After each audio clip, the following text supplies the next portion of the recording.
चलिए एक्सरसाइज 2.1 शुरू करते हैं। क्वेश्चन नंबर 1 है, which of the following expressions are polynomials in one variable and which are not, state your reasons for answers.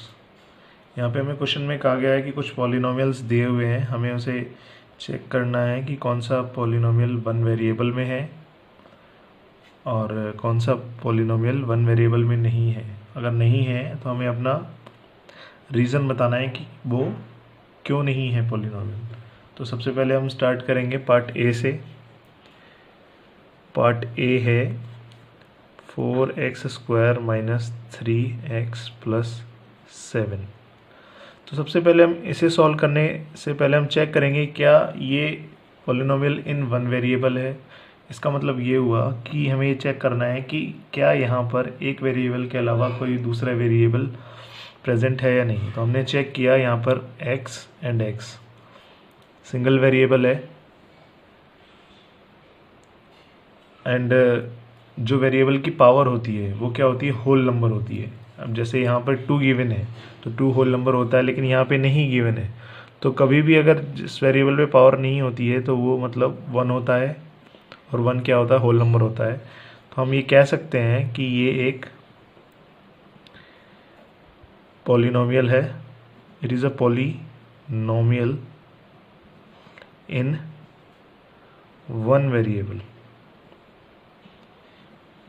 क्योंकि हमने conditions देखी कि सिंगल वेरिएबल है और वेरिएबल की जो एक्सपोनेंट्स हैं, जो पावर्स हैं, वो होल नंबर है और आगे कांस्टेंट है। तो ये एक पॉलिनोमियल इन वन वेरिएबल है। अब हम आते हैं पार्ट बी की तरफ। पार्ट बी है y² + √2। और एक और कंडीशन होती है जो कि होती है कांस्टेंट की, ये कांस्टेंट होता है। तो देखिए हमारे इक्वेशन में कांस्टेंट भी है तो ये पॉलिनोमियल है। तो ऐसे ही यहाँ पर ये क्या है, ये है कांस्टेंट एंड ये है हमारे पास वेरिएबल, सिंगल वेरिएबल है, उसकी एक्सपोनेंट यानी उसकी पावर वो भी क्या है, होल नंबर है। और एक चीज़ और, 1 × y² =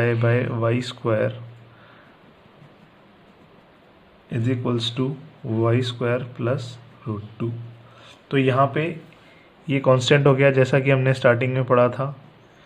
ये वेरिएबल हो गया और ये इसकी पावर जो कि होल नंबर में, यानी ये भी सेटिस्फाई कर रही है कंडीशंस को। तो ये क्या होगा, it is also a polynomial in one variable. It is also a polynomial in one variable. चलते हैं पार्ट सी की तरफ। सी में कुछ इस तरह से था, 3 √t + t √2। अब यहाँ पे भी हमें कंडीशन सेटिस्फाई करानी होंगी। यहाँ पर t की पावर 1 है और यहाँ पर t रूट में है, और रूट का मतलब होता है कि t की पावर कितनी है, हाफ है। तो जैसे ही हमने देखा कि t की पावर यानी t यहाँ पर क्या है, वेरिएबल, वेरिएबल की पावर अगर हाफ है यानी फ्रैक्शन वैल्यू है तो वो पॉलिनोमियल नहीं होगा, it is not a polynomial. अब इसका रीज़न क्या है कि ये पॉलिनोमियल क्यों है, क्योंकि यहाँ पर जो वेरिएबल होता है उसकी पावर होल नंबर में नहीं है। होल नंबर क्या होते हैं हमारे पास, w, जिससे डिनोट किया जाता है, और होल नंबर 0 1 2 3 ये होते हैं, और यहाँ पर फ्रैक्शन वैल्यू है, इसलिए ये एक पॉलिनोमियल नहीं है। Because the exponent of variable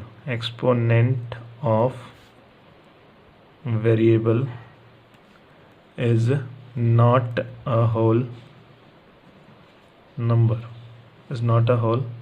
number, तो ये इसका रीज़न हुआ। अब हम चलते हैं पार्ट डी की तरफ। डी में क्या है, पार्ट डी है y प्लस 2/y। यहाँ पे इसको सॉल्व करने के लिए हमें क्या करना पड़ेगा, सबसे पहले 2/y यहाँ पर डिनोमिनेटर में है, जब हम इसे न्यूमरेटर में लेके जाएंगे, अभी यहाँ फिलहाल y की पावर 1 है, और जब हम इसे न्यूमरेटर में लेके जाएंगे तो ये अपनी जो पावर है उसका साइन चेंज हो जाएगा और यहाँ पर ये हो जाएगा -1। और जैसा कि हम जानते हैं अगर वेरिएबल की पावर होल नंबर नहीं है, क्योंकि -1 होल नंबर नहीं होता है, होल नंबर होता है 0 1 2 3 एट्सेट्रा, और ये -1 है। इसके लिए भी सेम रीज़न होगा, because the exponent of variable is not a whole number, is not a whole number, so it is not a polynomial। तो ये इसका रीज़न है कि ये पॉलिनोमियल क्यों नहीं है। अब हम आते हैं पार्ट ई की तरफ। पार्ट ई में हमें गिवन है x की पावर 10 y की पावर 3 प्लस t की पावर 50। तो जैसा कि कंडीशंस के अकॉर्डिंग है जो हमने पढ़ी थी कि उसमें सिंगल वेरिएबल होना चाहिए, लेकिन हम यहाँ पे देख रहे हैं क्वेश्चन में x y एंड t, यहाँ पे 3 अलग अलग वेरिएबल है। तो इसके बाद हमें कुछ भी सेटिस्फाई कराने की ज़रूरत नहीं है, क्योंकि हमें सिंपली पता चल गया कि यहाँ पर 3 वेरिएबल है। और जैसा कि हमने चैप्टर में पढ़ा कि हम पॉलिनोमियल इन वन वेरिएबल पढ़ रहे हैं, इसलिए ये एक पॉलिनोमियल नहीं है। It is not a polynomial in, polynomial तो है लेकिन ये वन वेरिएबल में नहीं है। Polynomial in one variable, it has 3 variables. तो ये हमारा रीज़न होगा कि ये पॉलिनोमियल क्यों नहीं है, यानी पॉलिनोमियल इन वन वेरिएबल क्यों नहीं है। तो उसका रीज़न ये होगा कि यहाँ पर 3 क्या है, वेरिएबल है। कौन कौन से, x y and t। Question number 2, right the coefficient of x square in each of the following. इस क्वेश्चन को सॉल्व करने से पहले मैं आपको एक चीज़ बताना चाहता हूँ। जैसा कि हमने अभी देखा था, पॉलिनोमियल्स क्या होते हैं, कांस्टेंट मल्टीप्लाई v वेरिएबल और उसकी पावर होल नंबर, यानी कांस्टेंट मल्टीप्लाई बाय वेरिएबल और उसकी पावर होल नंबर। अब मैं एक एग्जांपल लेता हूँ। एग्जांपल मैंने लिया 2 मल्टीप्लाई x की पावर 3। तो मैं आपको एक चीज़ बताना चाहता हूँ कि जिसे हम यहाँ पे कांस्टेंट कह रहे हैं उसे हम कोएफिशिएंट भी कह सकते हैं। कोएफिशिएंट कह सकते हैं किसका, वेरिएबल का। कोएफिशिएंट कह सकते हैं किसका, वेरिएबल का। वेरिएबल कुछ भी हो सकता है, कितनी भी पावर में हो सकता है। तो जैसा कि इस क्वेश्चन में पूछा गया है कि यहाँ पे एक्स स्क्वायर का क्या बताना है, हमें कोएफिशिएंट बताना है। तो हमें चेक करना होगा जो भी हमें पॉलिनोमियल्स गिवन है कि उसमें एक्स स्क्वायर की टर्म कहाँ है और उसके साथ जो कांस्टेंट मल्टीप्लाई हो रहा है वो उसका क्या होगा, कोएफिशिएंट होगा। तो इस तरह से हम इस क्वेश्चन के पार्ट को सॉल्व कर पाएंगे। तो हम पार्ट फर्स्ट देखते हैं। पार्ट फर्स्ट है 2 plus x square plus x. इसमें हमें कहा गया है कि हमें कोएफिशिएंट बताना है किसका, एक्स स्क्वायर का। तो सबसे पहले हमें चेक करना होगा कि यहाँ पे एक्स स्क्वायर वाली टर्म किधर है। तो हमने देखा है कि एक्स स्क्वायर वाली टर्म इधर है। अब इसके साथ क्या है, 1 मल्टीप्लाई में है, क्योंकि अगर किसी भी वेरिएबल के साथ अगर कोई कोएफिशिएंट नहीं है तो इसका मतलब होता है कि उसके साथ क्या है, 1 है। तो यहाँ पे जो हमारा आंसर होगा कि कोएफिशिएंट्स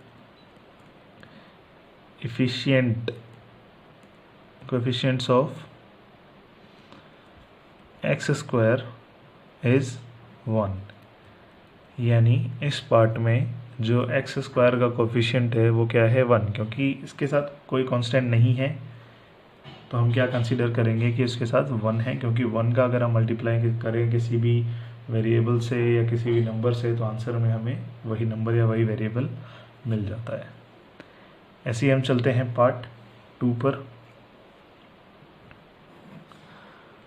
पार्ट 2 है 2 minus x square plus x cube.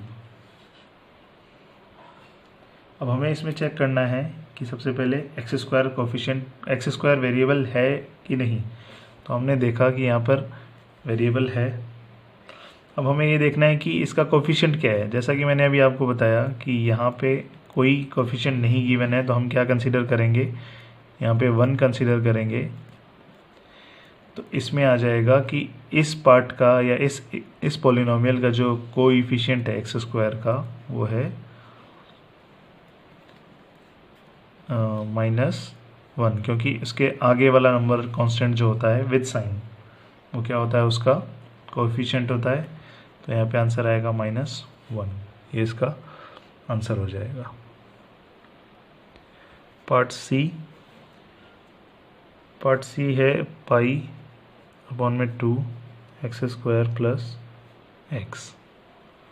Again ये बहुत सिंपल होता है कोफिशिएंट निकालना। हमें सबसे पहले चेक करना है एक्स स्क्वायर, और इस बार एक्स स्क्वायर के साथ क्या दिया हुआ है, हमें π/2 दिया हुआ है, यानी वो एक कांस्टेंट या कोफिशिएंट का काम कर रहा है। तो इसलिए यहाँ पर कोएफिशिएंट ऑफ एक्स स्क्वायर क्या होगा, π/2 होगा। यानी कभी भी अगर क्वेश्चन पूछा जाए, जैसे इसमें एक्स स्क्वायर पूछा है, अगर किसी और पॉलिनोमियल को देकर जिसमें x की पावर 3 हो और पूछा जाए कि x की पावर 3 का कोफिशिएंट बताएं, अगर उसके सामने कोई नंबर है तो वो उसका कोफिशिएंट होगा, अदरवाइज़ नहीं है तो 1 होगा। तो इस तरह से हम इस पार्ट को सॉल्व कर सकते हैं। अब हम आते हैं इसके पार्ट डी पर। पार्ट डी है √2x-1। अब यहाँ पे क्या कहा गया है कि हमें एक्स स्क्वायर का कोफिशिएंट निकालना है, लेकिन यहाँ पे एक्स स्क्वायर है ही नहीं। तो हम क्या कर सकते हैं, इसको कुछ इस तरह से लिख सकते हैं x-1 plus 0 multiply by x square, क्योंकि अगर हम 0 का मल्टीप्लाई एक्स स्क्वायर से करेंगे तो रिज़ल्ट हमारा 0 आएगा, और अगेन हमारे पास क्या बच जाएगा, √2x-1 बच जाएगा। तो इस तरह से हम इसको सॉल्व कर सकते हैं, और वैसे डायरेक्टली भी कर सकते हैं। अगर यहाँ पे एक्स स्क्वायर दिया ही नहीं है तो हम डायरेक्ट लिख सकते हैं कि जो कोफिशिएंट है वो 0 है, और अदरवाइज़ हम ये मेथड भी यूज़ कर सकते हैं। तो आंसर आ जाएगा इसका 0। इस तरह से हम इस पार्ट को सॉल्व कर सकते हैं। Question number 3, give one example of each of binomial of degree 35 end of a monomial of degree 100। यानी इस क्वेश्चन में हमें कहा गया है कि हमें एक एग्जाम्पल देना है किसका, एक बाइनोमियल का जिसकी डिग्री 35 होनी चाहिए और हाईएस्ट डिग्री 35 होनी चाहिए। डिग्री मतलब अगर बात कर रहा है तो हाईएस्ट डिग्री कितनी होनी चाहिए, 35 होनी चाहिए। और दूसरा एक मोनोमियल जिसकी हाईएस्ट डिग्री कितनी होनी चाहिए, 100 होनी चाहिए। तो ये बहुत बेसिक क्वेश्चन है, इसका हम आंसर बड़ी आसानी से निकाल सकते हैं। हमें बाइनोमियल लेना है, यानी हमें 2 टर्म लेनी है। जैसे मैंने लिया 5x + 3x, तो सबसे पहले ये 2 टर्म हो गई। अब मुझे क्या करना है, इसमें हाईएस्ट पावर कितनी रखनी है। सबसे पहले मैंने बाइनोमियल बनाया, बाइनोमियल। अब मुझे इसकी हाईएस्ट डिग्री रखनी है 35, जैसा कि हमें क्वेश्चन में कहा गया है। तो मैं यहाँ हाईएस्ट डिग्री रख दूंगा 35, और मैं यहाँ पे कुछ भी रख सकता हूँ, 4, 5, 6, 7, 8, तो मैं यहाँ कुछ भी रख सकता हूँ। तो यानी ये एक बाइनोमियल हो गया जिसकी हाईएस्ट डिग्री कितनी हो गई, 35। ऐसे ही मुझे सबसे पहले क्या करना है, मोनोमियल लेना है। तो मैं लेता हूँ 2x, ये मोनोमियल है क्योंकि इसमें कोई भी अदर टर्म ऐड नहीं हो रही है या अदर वेरिएबल ऐड नहीं हो रहा है, और मुझे इसकी अब डिग्री कितनी बनानी है, हाईएस्ट सिंगल है तो हम इसी की पावर कितनी बना देंगे 100। तो ये एग्जांपल हो गया मोनोमियल का विद डिग्री 100। ये क्वेश्चन बहुत आसान होते हैं, हम इसे बहुत आसानी से कर सकते हैं। Question number 4, right the degree of each of the following polynomials. यानी हमें यहाँ पे 4 पॉलिनोमियल्स दिए हुए हैं, हमें चेक करना है कि उनकी डिग्री कितनी है। तो जब भी हम डिग्री की बात करेंगे तो हम क्वेश्चन में चेक करेंगे कि उसकी हाईएस्ट डिग्री कितनी है। तो सबसे पहले हम पार्ट फर्स्ट पे चलते हैं। पार्ट फर्स्ट है 5x³ + 4x² + 7x। हमें सबसे पहले चेक करना है, ये सिंगल वेरिएबल है, बिल्कुल है। अब हमें चेक करना है कि इसकी हाईएस्ट डिग्री कितनी है, यानी हाईएस्ट पावर कितनी है वेरिएबल की। तो वो है 3, तो वो उसकी क्या हो जाएगी डिग्री। तो सिंपली इसका आंसर हो जाएगा 3, क्योंकि यहाँ पे जो हाईएस्ट डिग्री है वो कितनी है, वो है 3। पार्ट 2 पे चलते हैं, 4 - y²। यहाँ पे भी हमें चेक करना है हाईएस्ट डिग्री और सिंगल वेरिएबल। तो यहाँ पे हाईएस्ट डिग्री होगी कितनी 2। ये बहुत सिंपल है। अब यहाँ पे चलते हैं, यहाँ पे वेरिएबल है पार्ट सी में t, 5t - √7। अब यहाँ पे t की पावर कुछ नहीं है यानी 1। तो यहाँ पे हाईएस्ट पावर कितनी हो जाएगी, क्योंकि वेरिएबल एक ही है और उस पर पावर भी 1 ही है, तो हाईएस्ट डिग्री कितनी हो जाएगी 1। ये बहुत सिंपल होते हैं ऐसे क्वेश्चंस। पार्ट 4 पे चलते हैं। पार्ट 4 में ओनली एक नंबर दिया हुआ है जो कि कांस्टेंट होता है, और यहाँ पर कोई भी क्या है हमारे पास वो नहीं है, पावर नहीं है। तो हम इसको कुछ इस तरह से लिख सकते हैं, एक वेरिएबल लिया मैंने x, y, z कुछ भी, और उसकी डिग्री ली 0। तो यहाँ पे जो वेरिएबल है उसकी हाईएस्ट डिग्री कितनी गिवन होगी 0, क्योंकि जैसा कि मैंने अभी ये बताया किसी भी वेरिएबल की अगर डिग्री 0 है तो वो 1 होता है, और 1 का मल्टीप्लाई अगर हम 3 से कराएंगे तो क्या आएगा 3, सेम टू सेम। इसलिए यहाँ पर जो वेरिएबल है उसकी जो हाईएस्ट डिग्री है वो कितनी है 0। ये हो गया question number 4। Question number 5, classify the following as linear, quadratic and cubic polynomials. अब जैसा कि हमने पढ़ा था कि लीनियर, क्वाड्रेटिक, क्यूबिक पॉलिनोमियल क्या होते हैं, तो मैं वापस बता देता हूँ। लीनियर पॉलिनोमियल वो होते हैं जिनकी हाईएस्ट डिग्री 1 होती है। क्वाड्रेटिक पॉलिनोमियल वो होते हैं जिनकी हाईएस्ट डिग्री 2 होती है। एंड क्यूबिक पॉलिनोमियल वो पॉलिनोमियल होते हैं जिनकी हाईएस्ट डिग्री 3 होती है। तो चलिए इस क्वेश्चन को सॉल्व करते हैं पार्ट फर्स्ट की तरफ चलते हुए। पार्ट फर्स्ट में है x² + x। तो हमें इसमें ये बताना है कि ये लीनियर है या क्वाड्रेटिक है या क्यूबिक है, तो उसके लिए हमें ये देखना होगा कि इसमें हाईएस्ट डिग्री कितनी है। हमने देखा हाईएस्ट डिग्री 2 है, और जब हमारे पास हाईएस्ट डिग्री 2 होती है तो हम उसके लिए क्या यूज़ करते हैं, वो होता है क्वाड्रेटिक पॉलिनोमियल। पार्ट 2 पे चलते हैं। यहाँ पे हाईएस्ट डिग्री कितनी है आप देख पा रहे होंगे पॉलिनोमियल में, वो है 3। तो 3 के लिए हम क्या यूज़ करते हैं, क्यूबिक। एंड वापस पार्ट 3 की तरफ चलते हैं। इसमें जो पॉलिनोमियल गिवन है उसमें हाईएस्ट डिग्री y² यानी 2 है। 2 के लिए अगेन हम क्या यूज़ करते हैं, क्वाड्रेटिक।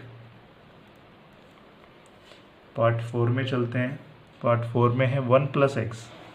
अब x यहाँ पे जो वेरिएबल है उस पर कोई पावर नहीं है, और जब किसी वेरिएबल पे कोई पावर नहीं होती तो वहाँ क्या होता है 1 अज्यूम किया जाता है, और 1 के लिए हम क्या यूज़ करते हैं, लीनियर पॉलिनोमियल। अगेन हम पार्ट 5 पे चलते हैं। पार्ट 5 भी बिल्कुल 4th जैसा ही है। यहाँ पे t वेरिएबल है, उस पर पावर कुछ नहीं है, तो पावर 1 कंसीडर करी जाएगी, और 1 पावर के लिए हम क्या नेम यूज़ करते हैं, लीनियर पॉलिनोमियल। अगेन पार्ट 6 की तरफ चलते हैं। पार्ट 6 में हमें r² दिया हुआ है। ये एक मोनोमियल है। मोनोमियल के साथ साथ इसकी हाईएस्ट डिग्री 2 है। अब हाईएस्ट डिग्री 2 है तो हम इसे कहेंगे क्वाड्रेटिक पॉलिनोमियल। और लास्ट पार्ट 7th की ओर चलते हैं। इसमें 7x³ है, ये भी एक मोनोमियल है, मोनोमियल यानी सिंगल टर्म है, और इसकी हाईएस्ट पावर है 3, और 3 के लिए हम यूज़ करते हैं क्यूबिक polynomials। यहाँ पे ये एक्सरसाइज ख़त्म होती है।